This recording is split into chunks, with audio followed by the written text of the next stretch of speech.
Education ground চ্যানেলে সকলকে জানাই স্বাগত। আশা করি সকলে ভালো আছো। আমি তোমাদের সঙ্গে সৌরভ। আজকে আমরা মোশনের পার্ট 2 নিয়ে আলোচনা করব। এর আগে আমরা পার্ট 1 নিয়ে আলোচনা করেছি। যারা সেই ক্লাসটি দেখোনি তারা অবশ্যই সেই ক্লাসটি দেখবে, তারপর এটা দেখো একটু বুঝতে কি আরো কি সহজ হবে। তাহলে মোশন বা গতি নিয়ে তো আমরা বেসিক আলোচনা করেছি। আজকে দেখো সেকেন্ড পার্ট। আজকে মেইনলি আমরা আলোচনা করব কি ইকুয়েশন অফ মোশন, মোশনের বিভিন্ন কি ইকুয়েশন নিয়ে। v equal to u plus a t, s equal to u t half over square, আর v square equal to u square to s. তাহলে দেখো মোশন পড়েছি, মোশনের সঙ্গে আমরা আগে কি কি পড়েছি একটুখানি একের সঙ্গে মিলিয়ে নিই, তাহলে কি সুবিধা হবে। সরণ, দূরত্ব, বেগ, দ্রুতি, ত্বরণ, মন্দন প্রভৃতি নিয়ে আমরা কি আলোচনা করছি। সরণ মানে কি, মনে করে কারো একটা বাড়ি রয়েছে, এটা একটা স্কুল রয়েছে। রাম নামে একজন ব্যক্তি, সে বাড়ি থেকে স্কুলে যাবে। তো সে মনে করো ঘুরে ফিরে গেল। তো এই যে টোটালটা অতিক্রম হলো এটা, এই দৈর্ঘ্যটা, এই টোটাল দৈর্ঘ্যটাকেই আমরা বলি কি দূরত্ব। যাকে ইংরেজিতে বলা হয় ডিস্টেন্স। আর ডিসপ্লেসমেন্ট মানে সরণ, ডিসপ্লেসমেন্ট মানে ইনিশিয়াল পয়েন্ট আর ফাইনাল পয়েন্ট যে সরলরৈখিক দূরত্ব তাকেই বলা হয় কি সরণ। তাহলে সরণ হলো এতটুকু, আর দূরত্ব মানে কি টোটাল যে দৈর্ঘ্য অতিক্রম করলো সেটাই কি দূরত্ব। আর ইনিশিয়াল পয়েন্ট আর ফার্স্ট পয়েন্টের মধ্যে যে জংশন সেটাই কি সরণ। তাহলে বোঝা গেল সরণ কি আর দূরত্ব। বেগ মানে কি, বেগ মানে কি কোনো একটি বস্তু নির্দিষ্ট দিকে একক সময়ে যে দূরত্ব অতিক্রম করে সেটি হলো কি বেগ। তাহলে বেগ মানে কি নির্দিষ্ট দিকের কথা উল্লেখ রয়েছে, তার মানে কি সরণ বাই সময়, সেটাই আসলে কি বেগ। সরণ বাই সময় ইকুয়াল টু কি বেগ ইকুয়াল টু। দুটি কি, দুটির সময় কি হবে দূরত্বটা নেওয়া লাগবে, মানে যতটুকু গেল যতটা দূরত্ব গেল, যতটা দৈর্ঘ্য অতিক্রম করলো ঘুরে ফিরে গেলে টোটালটা, সেটা নিলে পরে কি হয় আমাদের দ্রুতি। তাহলে দ্রুতি ইকুয়াল টু তাহলে কি দূরত্ব বাই কি সময়, এটা হলো দ্রুতি। আর ত্বরণ মানে কি বেগের পরিবর্তন, মানে বেগ বৃদ্ধির যে হার সেটাকে আমরা বলি কি ত্বরণ। কোনো একটা গাড়ি 10 কিলোমিটার পার আওয়ার বেগে যাচ্ছে, সেই গাড়ির গতি নির্দিষ্ট সময় পর সেটা কি 15 কিলোমিটার হলো, আবার নির্দিষ্ট সময় পর 20 কিলোমিটার হলো। এই যে বেগ বৃদ্ধির হার, সেই বেগ বৃদ্ধির হারটাকে কি বলা হয় ত্বরণ। তাহলে বেগের পরিবর্তন বাই সময় বুঝলে।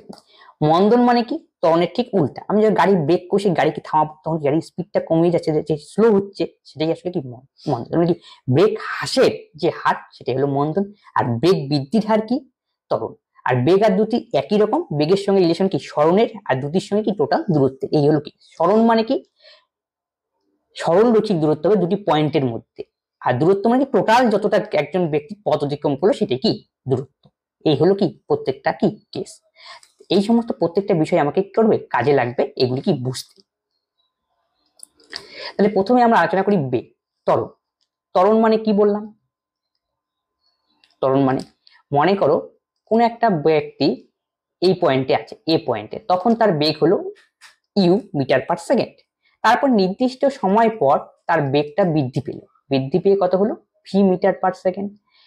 দেখো আমরা কি বললাম ত্বরণের সংজ্ঞায়, ত্বরণের সংজ্ঞা মানে কি, ত্বরণ কাকে বলে বেগ বৃদ্ধির হার, বেগটি যে বাড়বে সেটাই কি ত্বরণ। তাহলে বেগ বৃদ্ধির হার মানে কি, হার মানে সময়ের সাপেক্ষে যতটা দূরত্ব, মানে টি সময়ে টি সময়ে টি সময়ে কতটা বেগ বৃদ্ধি পেল। তাহলে প্রথমে ইনিশিয়াল বেগ ছিল কত ইউ, একে আমরা বলি প্রাথমিক বেগ, আর ভি কে বলি কি আমরা অন্তিম বেগ। তাহলে বেগের বৃদ্ধি কত হলো টি সময়ে ভি মাইনাস ইউ। তাহলে একক সময়ে যে বেগের বৃদ্ধি সেটাকেই আমরা বলি ত্বরণ। ত্বরণ ইকুয়াল টু তাহলে কি v minus u by t equal to a, একে আমরা কি ত্বরণ আকারে ডিনোট করলাম, ঠিক আছে। তাহলে a equal to v minus u by t, এটাই কি ত্বরণের রাশিমালা। তাহলে আমরা এখান থেকে আমরা লিখতে পারি এ ইকুয়াল টু কি ভি মাইনাস ইউ বাই টি। দেখো ত্বরণ মানে কি বেগের পরিবর্তন, বেগ কি পরিবর্তন হলো, মনে করো কোনো একটা বস্তুর বেগ প্রথমে 10 মিটার পার সেকেন্ড ছিল, তার বেগ বৃদ্ধি পেয়ে 20 মিটার পার সেকেন্ড হলো, এতে তার সময় লাগলো মনে করো 2 সেকেন্ড। তাহলে বেগ বৃদ্ধি কত হলো, 20 থেকে 10 বিয়োগ করো, তাহলে কত হবে 10, কত সেকেন্ডে বাড়লো 2 সেকেন্ড, তাহলে হলো 5 মিটার পার সেকেন্ড স্কোয়ারই হবে কি ত্বরণ। এটাই তো ত্বরণের রাশিমালা, এখান থেকেই আমরা রাশিমালা তৈরি করলাম। ইউ কে বলা হয় কি প্রাথমিক বেগ, ভি কে কি বলা হয় অন্তিম বেগ। তার মানে এটা যদি হয় প্রাথমিক বেগ ছিল ইউ, নির্দিষ্ট সময় পর টি সময় পর অন্তিম বেগ হলো কত ভি। তাহলে বেগের ডিফারেন্স কত হলো ভি মাইনাস, এটাই হলো বেগের পরিবর্তন। কার সাপেক্ষে? সময়ের সাপেক্ষে। সময়ের সাপেক্ষে নয়, সময় দিয়ে ভাগ করতে হবে। এটাই কি আসলে ত্বরণ। ত্বরণ ইকুয়াল টু আমি কি পেলাম, a equal to v minus u by t. এখান থেকেই আমরা পাবো v equal to u plus at. একটু ক্যালকুলেশন করলেই বেরিয়ে যাবে। এটি ইকুয়াল টু কি ভি মাইনাস ইউ। তাহলে কার মান দরকার আমার, ভি এর মান দরকার। তাহলে ভি ইকুয়াল তাহলে কি হবে ইউ প্লাস এ টি। প্রমাণ হয়ে গেল ভি ইকুয়াল টু কি ইউ প্লাস এ টি। এটাই কি প্রথম ইকুয়েশন যে মোশন রয়েছে তার ক্ষেত্রে কি বিভিন্ন অঙ্ক টঙ্ক আসে, আমরা কি বিভিন্ন অঙ্ক সলভ করতে কি এই ফর্মুলা কি কাজে লাগবে, ফর্মুলা আকারেই তোমরা কি মনে আসলো কিভাবে সেটা আমি দেখলাম। তাহলে ভি ইকুয়াল টু কি ইউ প্লাস এ টি। মনে রাখতে হবে ইউ মানে কি প্রাথমিক বেগ, ভি মানে কি অন্তিম বেগ, টি মানে হলো সময়, এ মানে কি ত্বরণ, এ মানে কি ত্বরণ। আশা করি বুঝতে পারলে। এবার দেখো পরের নেক্সট ইকুয়েশন কি s equal to u t plus half of এটি স্কোয়ার। এগুলি সমস্ত কি সমত্বরণের ক্ষেত্রে কি প্রযোজ্য। এস মানে কি, এস মানে কি সরণ, তাহলে সরণ ইকুয়াল টু কি ইউটি ইনটু হাফ অফ। তাহলে এটা কোথা থেকে আসলো সরণ মানে, এটা আমরা প্রুভ করি। তাহলে s equal to u t plus half of এটি স্কোয়ার। দেখো আমরা এটা করতে গেলে কি গড় বেগের কনসেপ্ট দিয়ে কি এটা আমাকে করতে হবে। গড় বেগের কনসেপ্ট আমরা এর কি জানি, মনে করো কোনো একটা ব্যক্তি এই যে ডিস্টেন্সটা অতিক্রম করলো, এই দূরত্ব, এই দূরত্ব ইকুয়াল টু আমরা কি জানি বেগ ইনটু সময়। এই লজিকটাই কাজে লাগবে এই প্রুফটা করতে। তাহলে আমি লিখতেই পারি এস মানে সেই ডিস্টেন্স, এখানে ডিস্টেন্স বলে সরণ, এটা মানে কি বেগ ইনটু সময়। তাহলে বোঝা গেল এস মানে। আর এই ক্ষেত্রে আমাকে যে বেগটা নিতে হবে সেটা কি বেগ নিতে হবে, এভারেজ স্পিড। তাহলে এভারেজ স্পিড মানে কি কোন একটা বস্তুর প্রাথমিক বেগ ইউ অন্তিম বেগ ভি, এভারেজ মানে দুটো যোগ করে 2 দিয়ে ভাগ। এই বেগ নিয়ে আমাকে কাজ করতে হবে। ভি এর জায়গায় আমরা কি লিখবো ইউ প্লাস ভি। আর ইউ কে বুঝতে হবে আমাকে প্রাথমিক বেগ, আর ভি কে কি বুঝতে হবে অন্তিম বেগ, শেষ বেগ। গেল বাই ইনটু টি।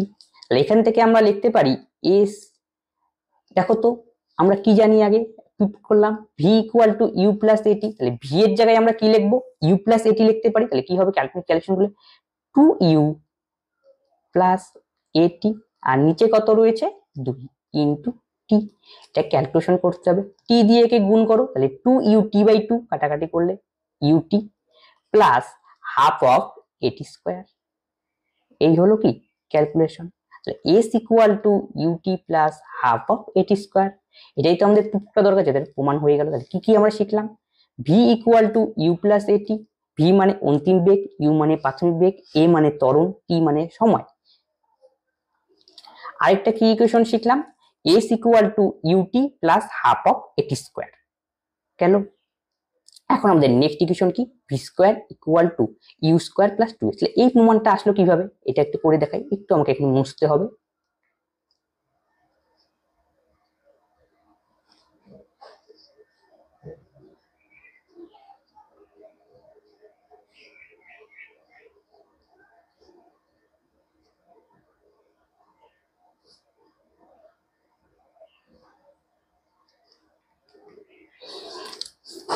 আমরা কি জানি v equal to u plus a t, উভয় পাশে বর্গ করলাম, তাহলে এটার স্কোয়ার হবে, তাহলে এরও স্কোয়ার হবে, তাহলে ইউ প্লাস এটি তার স্কোয়ার। তাহলে ভি স্কোয়ার ইকুয়াল যেটা ফর্মুলায় গেল, কিসের formula a plus b whole স্কোয়ারের ফর্মুলা। তাই সেটা কি হবে u square plus 2 a u t plus a square t square. গেল এখান থেকে আমাদের কি প্রমাণ করতে হবে v square equal to u square plus 2s। দেখো এখানে তো ইউ স্কোয়ার আছেই, থাক কোনো অসুবিধা নেই। এখান থেকে কমন নিলাম আমি 2 কমন নিই, 2 কমন নিলে কি পড়ে থাকবে ইউটি প্লাস হাফ অফ এটি square. U t s equal to u t plus half of এটি স্কোয়ার মানেই আমরা আবার কি জানি এস। তাহলে এর জায়গায় আমরা কি বসাতে পারি এস।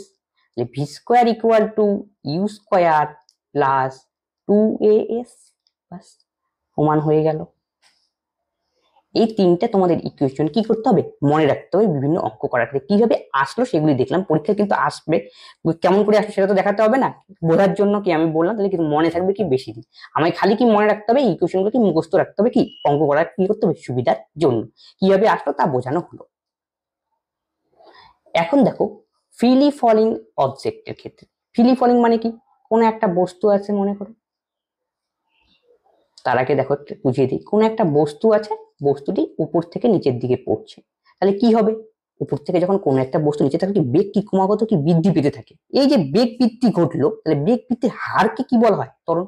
তার মানে উপর থেকে কোনো বস্তু বেগটা তো বৃদ্ধি পাবেই, মানে প্রথমে মনে করো 10 মিটার/সেকেন্ড, তারপরে সময় পর কি 20 মিটার/সেকেন্ড, তারপরে কি 30 মিটার, এই যে বেগ বৃদ্ধির হার ত্বরণ। তার মানে কি উপর থেকে কোনো একটা বস্তু যদি পড়তে থাকে তখন তার কি, তার মধ্যে কি লুকিয়ে থাকে, তার মধ্যে সেখানে ত্বরণ পাওয়া যাবে।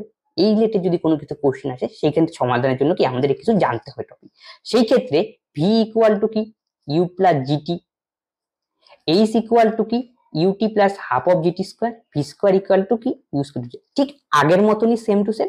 এখানে যে জি দেওয়া রয়েছে এর জায়গায় জি, এ মানে কি ছিল আমাদের ত্বরণ, এই ক্ষেত্রে জি ইকুয়াল টু কি, অভিকর্ষজ ত্বরণ। কেন, উপর থেকে যখন নিচে পর্যন্ত অভিকর্ষ কাজ করবে, এই জন্য এখান থেকে কি এর জায়গায় আমাকে বসাতে হবে কি জি, এটাই কি পার্থক্য, এটা মনে রাখবো।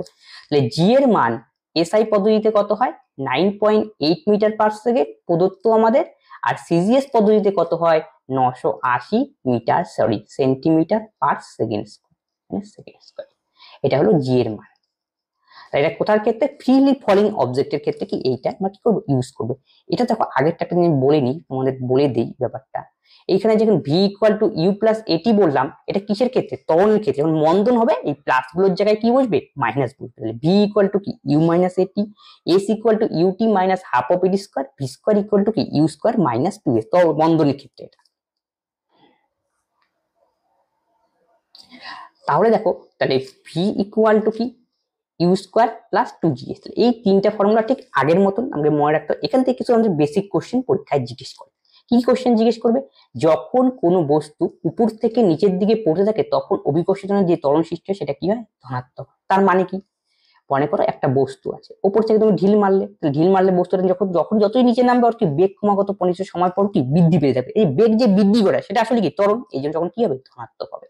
বোঝা গেল। এখান থেকে এমসিকিউ টাইপে তোমাকে কি কোশ্চেন জিজ্ঞেস করতে পারে। গেল। এবার কি বলছে, বিপরীত পক্ষে মানে বললে কোন একটা বস্তু তুমি নিচ থেকে তুমি উপরে ছুড়লে, তাহলে কি আস্তে আস্তে আস্তে আস্তে কি বেগটা কি কমতে থাকবে, একদম ম্যাক্সিমাম জিরো গিয়ে কি পৌঁছাবে, তারপরে আবার কি যখন নিচে পাতিত হবে তখন যখন উপরের দিকে যাবে তখন কি হবে, ত্বরণকে আমরা কি বলি, ঋণাত্মক ত্বরণ, ঊর্ধ্বমুখী ক্ষেত্রে। বোঝা গেল। তার উল্টাটা, যখন কোনো বস্তুকে মুক্তভাবে উপর থেকে নিচে ছোড়া হয় তখন তার প্রাথমিক বেগ কি হবে, শূন্য। তার মানে তুমি একটা ছাদে উঠলে, সেখান থেকে একটি বস্তুকে নিচে ছুড়ে, তখন ইনিশিয়াল এর বেগ কত ছিল, প্রাথমিক বেগ শূন্য ছিল, এটাই এখানে বলা রয়েছে। যখন কোনো বস্তুকে উপরের দিকে ছোড়া হয় তখন অন্তিম বেগ কত হয়, একটা বস্তুকে তুমি ছুড়লে, ছোড়ার পর নিশ্চয়ই একটা সময় পর গিয়ে থামবে, তারপরে কি আবার কি নিচে তখন যখন থামবে তখন তার অন্তিম বেগ কত হবে, শূন্য, এটাই এখানে বলা হয়েছে। আশা করি বোঝা গেল। এবার আমরা বলবো কি, projection of motion, sorry projectile of motion. সেটা আসলে কি, মনে করো আমরা যখন কেউ ফুটবল খেলে, ফুটবল খেলার সময় যখন কোনো একটা প্লেয়ার শট মারে তখন দেখো ফুটবলটা কি এরকম একটা কার্ভ আকারে বেড়ে যায়, এই ধরনের যখন মোশন দেখতে পাওয়া যায় তখন সেটাকে বলা কি, প্রজেক্টাইল মোশন। তাহলে বোঝা গেল। এখান থেকে কয়েকটি বেসিক জিনিস আমাকে জানতে হবে, কি কি, 1 নম্বর জানতে হবে রেঞ্জ, 2 নম্বর ট্রেজেক্টরি পথ, 3 নম্বর হলো ম্যাক্সিমাম হাইট। তাহলে ব্যাপারটা কি, কোনো একটা বস্তুকে, কোনো একটা বলকে, মনে করো ফুটবল রামশ্যাম যদি কিক করলো, তাহলে বলটা মনে করো এরকম কাট করে করে করে করে করে আবার কোন একটা প্রান্তে গিয়ে আবার কি পাতিত হবে, এটাই তো নিয়ম। গেল। তখন দেখবে বলটাকে বলটাই আমাদের মারা হবে, কিক মারা হবে, কিক মারা পর ওটা নিশ্চিত কি একটা কি সর্বোচ্চ সীমায় গিয়ে পৌঁছবে, তারপরে আবার কি সে নিচের দিকে পাতিত হবে, যে যখন সর্বোচ্চ সীমায় পৌঁছবে তখন যে হাইটটা হবে সেই হাইটটাকেই আমরা বলি কি, ম্যাক্সিমাম হাইট।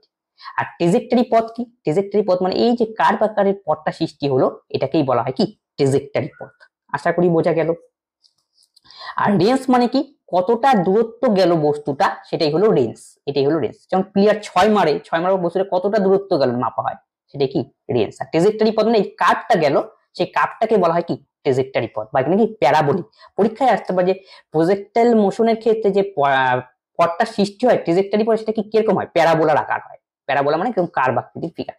বোঝা গেল। এই কোশ্চেনটা কি পরীক্ষায় জিজ্ঞেস করে, প্যারাবোলিক ফিগার, বলিক ফিগার। এখান থেকে আমাদের মেইনলি জানতে হবে কি, বিভিন্ন ফর্মুলা গুলো জানতে হবে, কিন্তু পরীক্ষার ফর্মুলা ডাইরেক্ট কি কোশ্চেন জিজ্ঞেস করে। টাইম অফ অ্যাসেট, তার মানে কি, কোন একটা বলকে কেউ কিক করলো, কিক করার পরে নিশ্চয়ই কিক করার পর বস্তুটা বলটা উপরের দিকে উঠবে, একটা সর্বোচ্চ যখন সীমাতে পৌঁছাবে তখন যে উপরে উঠলো, এই যে উপরে ওঠাটা সেটাকে বলা কি অ্যাসেন্ট। টাইম কত লাগবে এর জন্য ফর্মুলা বের করে u equal to sine theta by g. Theta মানে কি, এই যত ডিগ্রি কোণে সেটাকে কি করা হলো, ছোড়া হলো, সেটাই হলো থিটা। এখান থেকে একটা জিনিস বলে রাখা ভালো, তোমাকে মনে করো একটা বল ছুটতে বলো, তাহলে কখন সেটা সবচেয়ে বেশি দূরত্ব যাবে? তুমি কি জোরে ছুটবে তার জন্য না, তার উপর সবচেয়ে বেশি সেটা ডিপেন্ড করে কিসের উপর, যতটা কোণে ছুড়লে। যদি কোণটা মনে করো থিটা, এর মান যদি 45 ডিগ্রি হয়, 35 ডিগ্রি কোণে ছোড়া, তাহলে সেটা কি সবচেয়ে বেশি রেঞ্জ অতিক্রম, সবচেয়ে দূরে কি পৌঁছাবে। এটা একটু পরে আলোচনা করছি, একটু বলে দিলাম। টাইম অফ এসেন্ট, এসেন্ট মানে উপরে উঠতে কতটা টাইম লাগলো, তার জন্য ফর্মুলা কি u sine theta by g. Sine theta, sine তো আমরা পড়ছি সাইন কস, আর থিটা মানে কি এখানে যেটা অ্যাঙ্গেল করে ছোড়া হলো কোন একটা বলকে বা কিক মেরে বলটাকে পাঠানো হলো, যে অ্যাঙ্গেলটা সৃষ্টি হয় সেই অ্যাঙ্গেলটাকে আমরা বলি কি theta. Time of ascent equal to কি হবে u sine theta by g. G মানে এখানে অভিকর্ষজ ত্বরণ। টাইম অফ ডিসেন্ট মানে কি, উপরে সর্বোচ্চ সীমা পর্যন্ত, তারপরে এবার কি নিচে পাতিত হবে, সেটাকে বলা যতটা সময় নেবে উপর থেকে নিচে পড়তে, সেটাকে বলা কি টাইম অফ ডিসেন্ট। এটা কতটা লাগবে ইউ সাইন থিটা বাই জি। আমাদের প্রমাণের দরকার নেই, আমাদের কিন্তু ফর্মুলাগুলো জাস্ট লাগবে আমাদের পরীক্ষার জন্য। তাহলে টোটাল টাইম কত লাগবে উঠতে, তার মানে টোটাল টাইম যদি যোগ করে দাও তাহলেই হয়ে যাবে 2 ইউ। দেখো একটা ইউ সাইন থিটা বাই জি, আরেকটা কত দুইটা হবে, তাহলে 2 ইউ সাইন থিটা বাই কি জি। বোঝা গেল।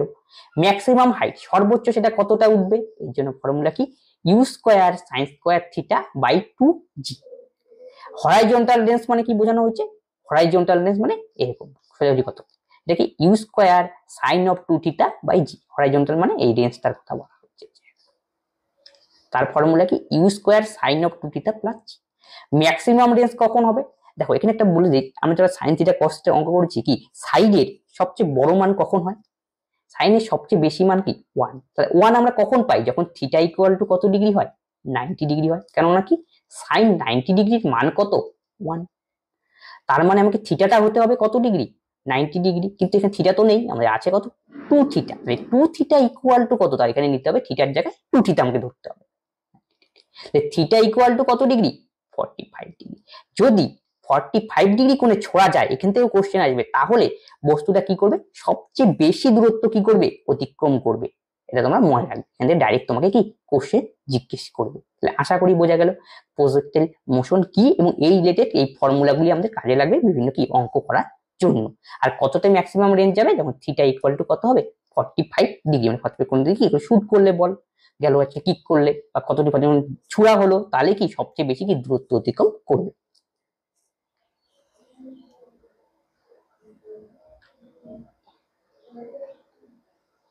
এবার আমরা আলোচনা করবো কি uniform circular motion. Uniform circular motion মানে কি, মনে করো কোনো এক সার্কুলার মানে কি বৃত্ত, তাহলে বৃত্ত পথে কেউ ঘুরছে, সেটাই কি সার্কুলার মোশন। এখানেই বলা হয়েছে ইউনিফর্ম সার্কুলার। তার আগে বোঝার আগে বুঝে ডেফিনেশনটা কি, যখন কোনো পার্টিকেল এখন একটা বৃত্ত পথে মুভ করবে, ঠিক আছে, এবং কি কনস্ট্যান্ট স্পিডে, স্পিড মানে কি একটু আগে বোঝানো হলো, মনে করো 30 মিটার পার সেকেন্ড বেগে, 30 মিটার পার সেকেন্ড বেগে মুভ করছে ঘুরছে, ঠিক আছে, কিন্তু এটা মানে স্পিড, কিন্তু ভেলোসিটি নয়, কিন্তু স্পিড। তখন then its motion is said to be uniform circular motion. তখন এর যে মোশনটা সৃষ্টি হবে তখন তাকে আমরা কি বলবো ইউনিফর্ম সার্কুলার মোশন। তাহলে বোঝা গেল। তাহলে এখান থেকে আরেকটা জিনিস বোঝার আছে, মনে করো এখানে একটা কি আমরা বর্গক্ষেত্র আঁকছি বা আয়তক্ষেত্র, এখান থেকে কোন একটি রামশ্যাম যদুমধু সে যাত্রা শুরু করলো, সে কি বলছে প্রথমে এইদিকে গেল, তারপরে কি এইদিকে গেল, তারপরে এইদিকে।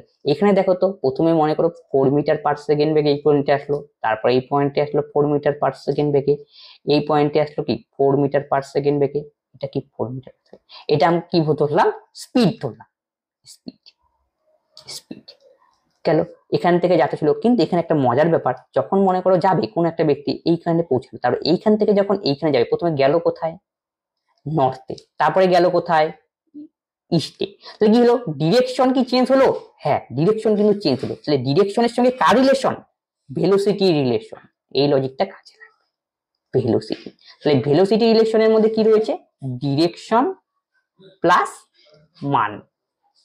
তার মানে কোনো একটা বস্তু যখন একটা নর্থ থেকে গেল কোথায় ইস্টে গেল, তার মানে কি ডিরেকশন পরিবর্তন করো, ডিরেকশন পরিবর্তন কি হবে ভেলোসিটি তো চেঞ্জ হবে, কিন্তু ফিক্সটা কি স্থির থাকবে, কে ঠিক থাকবে হলো কি দ্রুতি, যেটাকে আমরা বলি স্পিড, এ থাকবে ফিক্সড, এ থাকবে কনস্ট্যান্ট কনস্ট্যান্ট, আর ভেলোসিটি কি হবে চেঞ্জ হবে। ঠিক আছে, কেন চেঞ্জ হলো ভেলোসিটি? দেখো 4 মিটার পার সেকেন্ড বেগে যাচ্ছে, এই পয়েন্ট থেকে মনে করো বি পয়েন্টে আসলো, আবার বি থেকে মনে করো সি তে আসলো, তখনও 4 মিটার পার সেকেন্ড, সি থেকে মনে করো ডি তে আসলো, তখনও 4 মিটার পার সেকেন্ড। এটা কি গেল? এটা আসলে কি স্পিড। এখন মনে করো বুঝতে যাচ্ছে স্পিড, তারপরে কি হলো, প্রথমে নর্থে গেল, তারপরে ইস্টে গেল, তখন ডিরেকশন চেঞ্জ হয়ে গেল। ডিরেকশনের সঙ্গে কার রিলেশন আমরা পড়ছি? ভেলোসিটি। ভেলোসিটির সংজ্ঞা কি? কোনো একটি বস্তু যদি সময়ের সাপেক্ষে নির্দিষ্ট দিকে যে দূরত্ব অতিক্রম করে সেটা কি ভেলোসিটি। দিকে চেঞ্জ হচ্ছে, তার মানে এখানে ভেলোসিটিটা কি হচ্ছে? চেঞ্জ, কিন্তু স্পিডটা কি ফিক্সড। তাহলে বোঝা গেল, তার মানে কোনো একটা বস্তু যখন ইউনিফর্ম কোনো একটা ডিরেকশন চেঞ্জ করে তখন তার কি ভেলোসিটিটাও কি হয়? চেঞ্জ হয়। এখানে এটাই বোঝানো হয়েছে। মনে করি এটি একটা বৃত্ত, এটা আবার ভুলে যাও। এখন কি বৃত্ততে এসে পড়ি, সার্কুলার। এখন কোনো একটা বস্তু রামশ্যাম যদুমধু বঙ্গবাই দিয়ে চলছে, সে এই পয়েন্ট থেকে যাত্রা শুরু করলো। যখন যাত্রা শুরু করবে বৃত্তপথে ঘুরছে, কিন্তু বৃত্তপথে মনে করো 10 মিটার পার সেকেন্ড বেগে ঘুরছে। এখানে 10 মিটার পার সেকেন্ড, এই পয়েন্টে আসলো 10 মিটার পার সেকেন্ড, এখানেও 10 মিটার পার সেকেন্ড, এখানেও 10 মিটার পার সেকেন্ড, এখানেও 10, এখানেও 10 ঘুরছে। কিন্তু মজার ব্যাপার যে কি, যখন ঘুরতে থাকবে 10 মিটার পার সেকেন্ডে কি স্পিড তো সেম থাকবে, কিন্তু ঘোরার ফলে কি হবে, যখন কি দেখো প্রত্যেকটা কি ইনফাইনাইট এখানে পয়েন্ট রয়েছে, ইনফাইনাইট পয়েন্ট, প্রত্যেকটা পয়েন্টে পয়েন্টে কি হবে, বস্তুটার ডিরেকশন কি হবে? চেঞ্জ হবে, লম্বালম্বি হবে, স্পর্শক বরাবর, ট্যানজেন্ট বরাবর। ট্যানজেন্ট বরাবর কি হবে, তার ডিরেকশনটা কি চেঞ্জ হতে থাকবে যখন বস্তুটাকে মুভ করতে থাকবে সার্কেল। কিন্তু কি স্পিডটা কি থাকবে? সেমই থাকবে, 10 মিটার পার সেকেন্ড। তার মানে ডিরেকশন কি হচ্ছে? চেঞ্জ হচ্ছে। ডিরেকশনের সঙ্গে কার রিলেশন?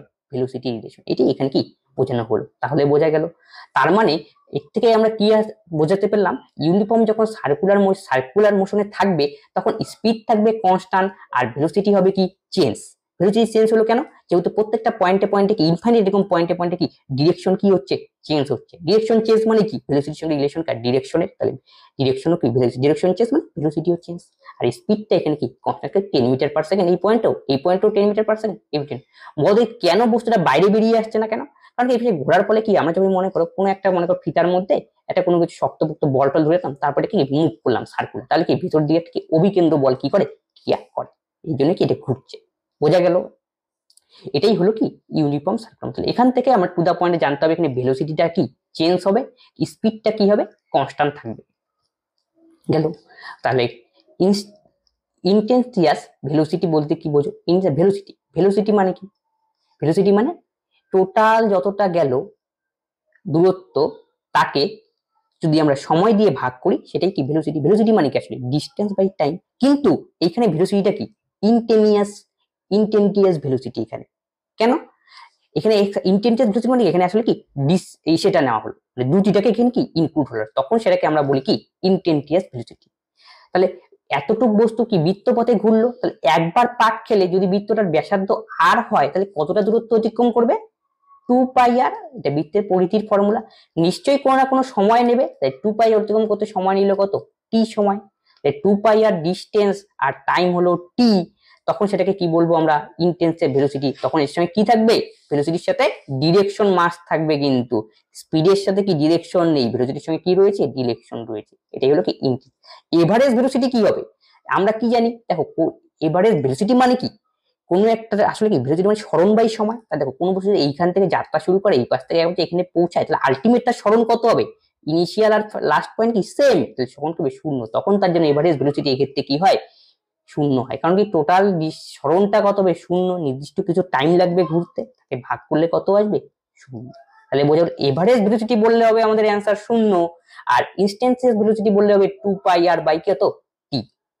এটাই হলো কি ইউনিফর্ম সার্কুলার মোশন। তাহলে ইউনিফর্ম সার্কুলার মোশন মধ্যে আমরা কি কি জানতে হবে? দুটো জিনিস আছে, ভেলোসিটি কি হবে? চেঞ্জ হয়, আর স্পিড কি হবে? কনস্ট্যান্ট থাকে। আর কেন চেঞ্জ হলো ভেলোসিটি? কারণ কি প্রত্যেকটা পয়েন্টে ইনফিনিট পয়েন্ট রয়েছে, এখানে প্রত্যেকটা পয়েন্টে পয়েন্টে কি ডিরেকশন চেঞ্জ। ডিরেকশন চেঞ্জ মানে কি ভেলোসিটি কি চেঞ্জ। ডিরেকশনের সঙ্গে যেহেতু রিলেশন কার? ভেলোসিটি। আর স্পিডের সাথে কি ডিরেকশন কোনো কি রিলেশন নেই দুটির সাথে। এই ক্ষেত্রে বোঝা গেল আমরা এখান থেকে এটা শিখে নিলাম কোনটাকে বলা হয় ইউনিফর্ম সার্কুলার মোশন, আর কোনটাকে বলা হয় কি ইনস্ট্যান্টিয়াস কি ভেলোসিটি। ইনস্ট্যান্টিয়াস ভেলোসিটির ফর্মুলা কি 2πr প্লাস t, তার সঙ্গে কি ডিরেকশন ইনক্লুড করতে। ডিরেকশন মানে কি ভেলোসিটিকে দর্শায়। এভারেজ ভেলোসিটি মানে কি 0/t। এই ক্ষেত্রে যে সার্কুলার মোশনের ক্ষেত্রে সার্কুলার সরণ 0, তাই কি ভেলোসিটিও 0। এভারেজের কথা বলছে, ওভারঅল একটা বলছে। এবার আমরা কিছু অঙ্ক করি। A body starts from a rest and accelerated at the rate of 5 meter per second. What is the velocity after 5 seconds? 5 second পর ভেলোসিটি কত হবে? তাহলে কি রেস্ট থেকে শুরু করেছে, তার মানে এখানে বুঝতে হবে u ইকুয়াল টু 0 গেল। Accelerated at the 5 metre per second square, এর মান দেওয়া রয়েছে 5 metre per second square. What is the velocity, তাহলে ভি এর মান কত তা বের করতে বলেছে 5 সেকেন্ড পর, তাহলে টি এর মান কত, সরি 5 সেকেন্ড পর টি এর মান 5। কি ফর্মুলা এখানে ইউজ করতে হবে সেটা তোমাকে লক্ষ্য রাখতে হবে, এখনই শেখানো হলো। V equal to u plus a t. V এর মান কত ফাইন্ড আউট করতে হবে, ইউর মান কত 0 প্লাস এর মান কত 5, টি এর মান কত 5, তাহলে 5 5 কত 25। সবসময় ফিজিক্সের অঙ্ক করতে হলে একক সম্পর্কে সাবধান, তাহলে 25 কি হবে, যেহেতু বেগ মিটার পার সেকেন্ড, তাহলে অপশন এ হবে correct answer. A car starts from a rest থেকে শুরু করেছে, তার মানে u equal to 0, accelerated at the rate of 3 metre per second square, মানে এত ত্বরণে চলছে, ত্বরণ মানে এর মান দেওয়া রয়েছে 3 metre per second square. What is the distance covered in 10 second, তাহলে 10 সেকেন্ডে কতটা দূরত্ব যাবে, টাইম দেওয়া রয়েছে 10 second. T equal to 10 second, a মানে ত্বরণ equal to 3 metre per second square, ইকু ইকুয়াল টু 0, তার জন্য কি বের করতে হবে আমাকে, এস কত তা বের করতে হবে। এই জন্য ফর্মুলা কি শিখলাম, s equal to u t plus half of এটি স্কোয়ার। তাহলে এস এর মান দরকার, ইউর মান কত 0, তাহলে এই গোটা টার্মটাই আমাদের 0, আর ক্যালকুলেশনের দরকার নেই, তাহলে হাফ, এর মান কত 3 আর টি এর মান কত 10, তাহলে 10 10 কত 100, কাটাকাটি করো 50, তাহলে কত হবে 150 মিটার হবে আমাদের কারেক্ট অ্যান্সার, অপশন এ।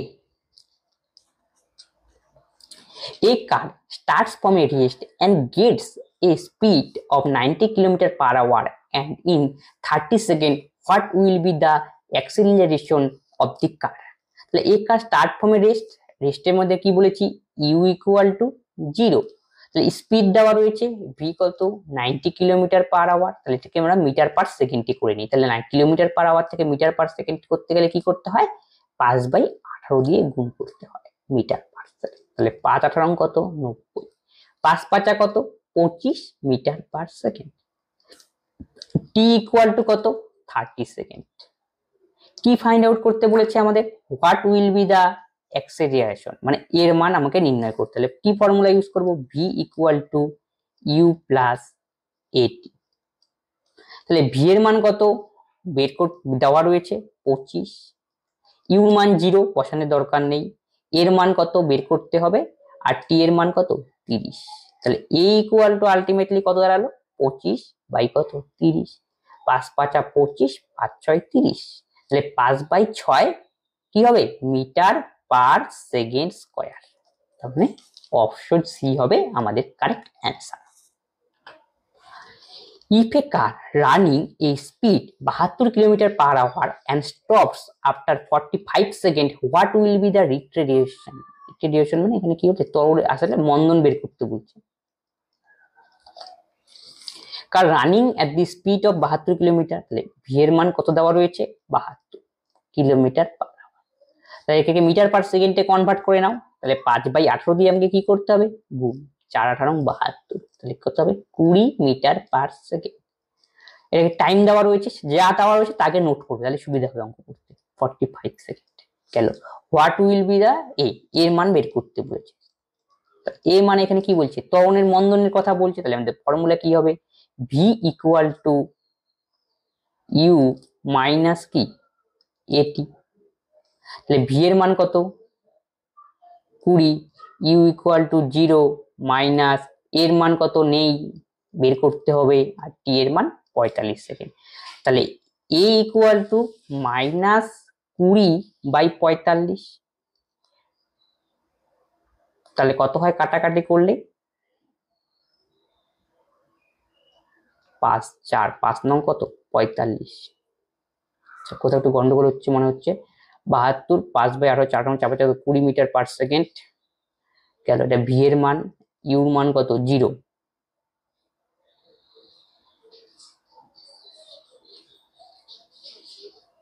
(4/9), আচ্ছা ঠিক আছে, এ ইকুয়াল টু কত -4/9, তাহলে ভাগ করলে কত হবে -0.44 মিটার পার সেকেন্ড স্কোয়ার, তাহলে অপশন বি হবে কারেক্ট। কেন মাইনাস আসলো? মাইনাস আসলো কি মন্দন বোঝানোর জন্য এখানে কি মাইনাস এসেছে। তাহলে অপশন বি হবে এর কি কারেক্ট অ্যান্সার।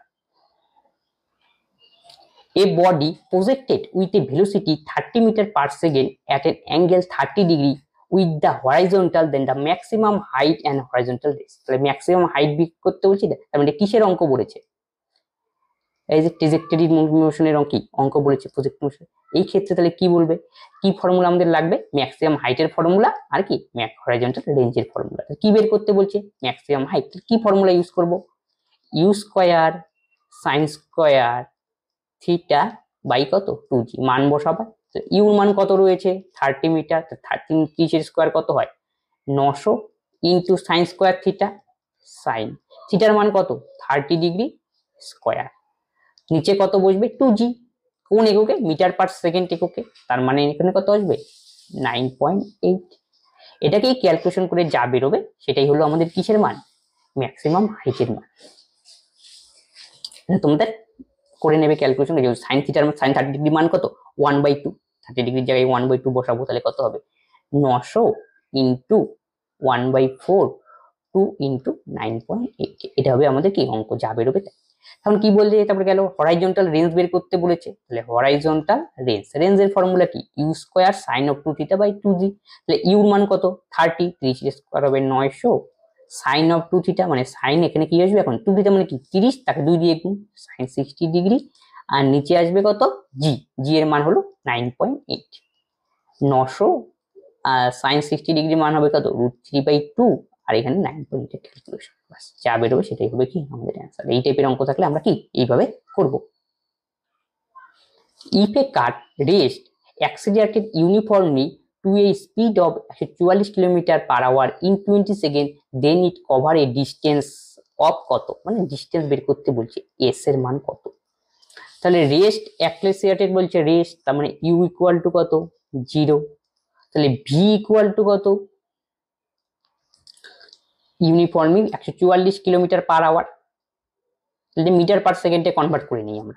কি করতে হবে 5/18 দিয়ে গুণ, তাহলে এত মিটার পার সেকেন্ড, তাহলে 8 8 কত 64, 5 8 কত 40 মিটার পার সেকেন্ড গেল। টাইম কত দেওয়া রয়েছে 20 সেকেন্ড। আমাদের কি বের করতে হবে এস। এস বের করতে গেলে আমাদের কি ফর্মুলা লাগে এস ইকুয়াল, এখন ফর্মুলাটা কিন্তু মনে রাখতে হবে UT plus half of a t square. তাহলে এটি স্কয়ার বের করতে গেলে তো আমাদের এর দরকার, ত্বরণের দরকার, তাহলে ত্বরণটা কোথা থেকে পারবো? ত্বরণটা পাবো এই ফর্মুলা দিয়ে, v equal to u plus a t. এখান থেকে এর মান বের করব, তারপরে এর মানটা এখানে বসিয়ে দিয়ে তারপরে এস এর মান বের করবো, এই হলো লজিক। দেখো কিসের মান দেওয়া হচ্ছে ইউর মান 0 আর ভি এর মান কত 40, তাহলে ভি এর জায়গায় বসবে কত 40 আর ইউর জায়গায় 0 বসানোর দরকার নেই, আর টি এর মান কত 20,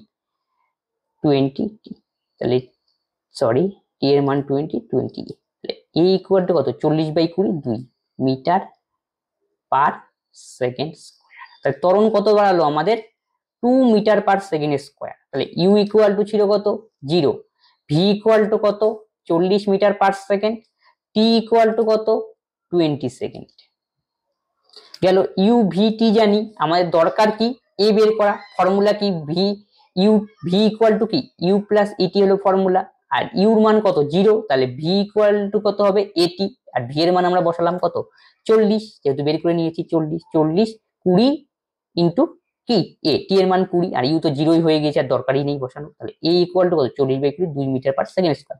কিন্তু এর মান যদি বের করতে বলতো তাহলে 2 মিটার পার সেকেন্ড স্কয়ার আমাদের অ্যান্সার, কিন্তু আমাদের বের করতে বলছে কি এস এর মান, মানে কি ডিস্টেন্সের মান, এস কত দূরত্ব যাবে, এস ইকুয়াল টু কত ফর্মুলা কি ut plus half of a t square. এখানে দেখো তো ইউ আবার কত আবার 0, তার মানে ইউর জায়গায় 0, তাহলে অতটা লেখার দরকার নেই, আমরা একবারে হাফ এ টি স্কয়ার লিখে দিই, বাস হাফ। এর মান কত 2 আর টি এর মান কত, টি এর মান তো 20 স্কয়ার করতে হবে, তার মানে কত হবে 20 স্কয়ার মানে হবে 400, 2 2 কাটো 400, 400 কি মিটার হবে কারেক্ট অ্যান্সার। তার মানে ওকে এই ফর্মুলা দুটো ইউজ হলো। তাহলে কি ফর্মুলা ইউজ করলাম আমরা অঙ্ক করার জন্য, v equal to u plus a t, এখান থেকে আমরা কি বের করলাম এর মান বের করলাম, সেই এর মান আমি কোন ইকুয়েশনে পুট করলাম s equal to u t plus half of a t square, আর এখানে যেহেতু ইউর মান 0 তাই আলটিমেটলি আমাদের হয়েছে কি হাফ অফ এটি স্কয়ার। এই ক্ষেত্রেও ইউর মান 0, এই ক্ষেত্রেও ইউর মান কি 0। এই হলো লজিক। এই দুটো ফর্মুলা দিয়ে কি আমাদের অঙ্ক হলো 400। তাহলে অপশন এ হবে correct answer. A bus starts from a rest and descends from a hill, মানে হিল থেকে নামছে, uniform explanation, it covers a distance 200 metre in 10 second, what is the acceleration কত? তাহলে 200 মিটার মানে কি এস এর মান দেওয়া রয়েছে, এস ইকুয়াল টু কত 200 মিটার, বুঝে নিতে হবে। টাইম ইকুয়াল টু দেওয়া রয়েছে, যা দেওয়া রয়েছে তা আগে নোট করো, 10 সেকেন্ড গেল। রেস্ট বলেছে, তাহলে ইউ ইকুয়াল টু কত 0 গেল। আমাকে কি বের করতে হবে, অ্যাক্সেলারেশন। তার মানে ফর্মুলা কি আমরা জানি, s equal to u t plus half of এটি স্কোয়ার। এস এর মান জানি আমরা, হ্যাঁ জানি। ইউর মান 0 বসাবো, দরকার নেই। এর মান বের করতে হবে, টি এর মান আমরা জানি, বাস ইকুয়েশন থেকে মান বসালে আমাদের কি অঙ্ক হয়ে গেল। তাহলে এস এর মান কত 20, সরি 200। ইউটি, যেহেতু ইউর মান 0, তাহলে গোটা টার্মটাই কি হয়ে যাবে 0, আর লেখার প্রয়োজন নেই। হাফ ইন্টু এ, এ যেহেতু আমাকে বের করতে হবে, এই থাক। আর টি কত 10, তাহলে 10 এর স্কোয়ার কত হবে 100, কাটাকাটি করে দাও 50। তাহলে এর মান কত দাঁড়াবে আমাদের 200 বাই কত 50, এই শূন্য কাটো, 4 5 কত 20, তাহলে হবে কি 4 মিটার পার সেকেন্ড স্কোয়ার হবে আমাদের ত্বরণের মান। এই হলো অঙ্ক। অপশন এটা, মানে ফর্মুলা গুলো তোমাকে জানতে হবে আর প্রয়োগ জানতে হবে। মনে করো এস ডিস্টেন্স বলেছে, ডিস্টেন্স দেওয়া রয়েছে এস, তার মানে এস ইকুয়াল টু ইউটির হাফ স্কোয়ার নিয়ে আসতে হবে। এই হলো কেস। এই ছিল আজকের ক্লাস। এই ক্লাসে আমরা কি পূর্বের যে আগের ক্লাসটি যারা দেখোনি তারা সেই ক্লাসটি দেখবে পার্ট টু পার্ট, সেখানে একদম ডিটেলসে আলোচনা করা হয়। তারপর কি সেকেন্ড পার্ট, এখানে মোশনের বিভিন্ন ইকুয়েশন নিয়ে আলোচনা করা হলো। আর কি হলো, বিভিন্ন কিছু অঙ্ক করানো পরীক্ষায়, এই সমস্ত অঙ্ক কি আর রেলওয়ে কি গ্রুপ ডি পরীক্ষা কি এসেছে। তবে আজকে যে ক্লাস করানো, এই ক্লাস সঙ্গে যদি তোমাদের কোনো ডাউট থাকে অবশ্যই তোমরা কমেন্ট বক্সে কমেন্ট করবে এবং বন্ধুদের সঙ্গে এই ক্লাসগুলি কি করবে শেয়ার করবে। সকলেই এই ক্লাসগুলি থেকে কি হয়। আজকের ক্লাস আমরা এখানেই শেষ করছি, আবার দেখা হচ্ছে, ধন্যবাদ।